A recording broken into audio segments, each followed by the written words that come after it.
Updates at pinakahuling mga usapin sa mundo ng palakasan. Atin ang pakinggan dito sa Ang Pilipinas Ngayon. Magandang araw, narito na po ang Sports Balita. Pagkatapos makakuha ng 3 milyong pisong insentibo mula sa Senado Lunes ng hapon, lagpas na sa 130 milyong piso ang natanggap ni Carlos Yulo dahil sa pagkopo nito ng 2 gintong medalya sa 2024 Paris Olympics. Una nang tinanggap ni Yulo ang 2 milyong piso na pabuya mula sa lokal na pamahalaan ng Maynila na inabot sa kanya ni Manila Mayor Honey Lacuna at Vice Mayor Yul Servo Nieto. Nakatanggap din si Yulo ng 20 milyong piso mula sa National Athletes and Coaches Benefits and Incentives Act na bibigyan ng gobyerno ng 10 milyong piso ang kada gintong medalya ang maiuwi ng atleta mula sa Olympics at dinagdagan pa ito ng 2 milyon ni Pangulong Ferdinand R. Marcos Jr. Mula naman sa Kongreso, nag-ambag-ambag ang mga mambabatas para dagdagan ang 6 na milyon na pabuya para sa 2 gintong medalya. Umabot din ito sa 8 milyong piso, kaya't sa kabuuan, 14 na milyong piso ang natanggap ng 24 anyos na Olympian. Andyan din ang pabuya ni business tycoon Manny Pangilinan na nagsabing magbibigay siya ng 10 milyong piso kay Yulo na tinumbasan naman ng San Miguel Corporation. At mayroon ding tig 5 milyong piso mula sa International Container Terminal Services Incorporated o ICTSI ni Enrique Razon at si Club Atleta Foundation ni Dennis Uy. Hindi rin nawawala sa listahan na nagbigay ng pabuya kay Yulo, walang iba kundi ang pambansang kamao na si Manny Pacquiao na una nang nagsabi na bibigyan niya rin ito ng pabuya, subalit hindi naman niya sinabi kung magkano ang halaga. Bukod pa rito, madami pang ibang kumpanya ang nagbigay ng pabuya kay Yulo, katulad na lamang ng Arena Plus na nag-abot ng 5 milyong piso at ang Bounty Group na may-ari ng Chooks to Go na binigyan si Yulo ng 3 milyong piso. Binigyan din si Yulo ng fully furnished 3-bedroom condominium unit with parking sa McKinley Hill kung saan nagkakahalaga ito ng 32 milyong piso bukod pa sa 3 milyong cash. Ano naman ang ilalagay ni Yulo sa kanyang parking slot?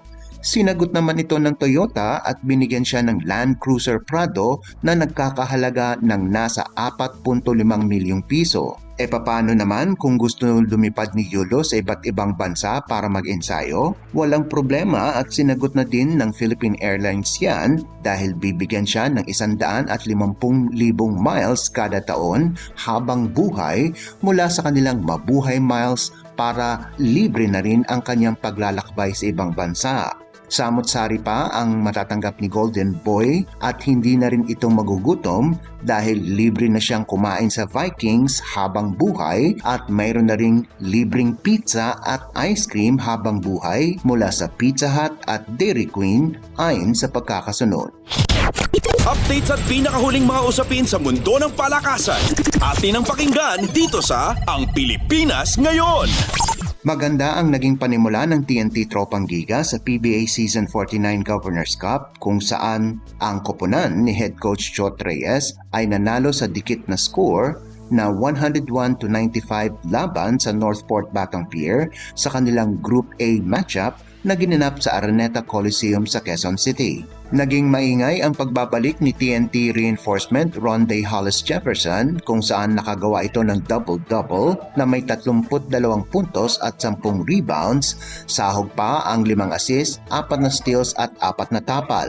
Ilan din sa may malaking ambag sa nagdedepensang TNT ay si Calvin Oftana na nagtapos ng may 15 puntos kung saan nakatirada ito ng 2 4-point shot bukod pa sa 7 rebounds, 2 assists at 1 steal. Nakagawa din ng 13 puntos si Ray ng Batak, sahog pa ang 5 rebounds at 4 assists habang nagambag si Glenn Cobuntin ng 12 puntos. Sa kabilang banda, pinangunahan ni Import Taylor Jones ang Batang Pier sa kanyang game high na 36 na puntos, kasama pa ang 16 na rebounds at 9 na assist, habang ang Season 48 Mythical Team member na si Arvin Tolentino ay patuloy ang kanyang magandang laro sa 23 puntos, 8 boards, 2 steals at 2 tapal.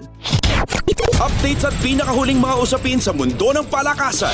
Atin ang pakinggan dito sa Ang Pilipinas Ngayon. Kinumpleto ng Akari Chargers ang kanilang asignatura sa preliminary round ng 2024 Premier Volleyball League o PVL Reinforced Conference para lumabas sa tuktok ng Group B at sa pangkalahatan. Ito ay matapos pataubin ng Chargers ang Farm Fresh 25-19, 25-22 at 25-19 para sa 8-0 record sa larong ginanap sa PhilOil Eco Oil Center sa San Juan. Naging balanse ang opensa ng Akari kung saan nanguna si import Oli Ocaro ng may 18 puntos habang ang mga local players na sina Gretchel Soltones at Ivy Laxina ay nagtapos ng may 16 at 14 na puntos ayon sa pagkakasunod. Bumagsak naman sa 3-5 kartada ang Farm Fresh, subalit may pag-asa pang makapasok ang koponan sa playoffs kapag natalo ang Chocomucho laban sa PLDT.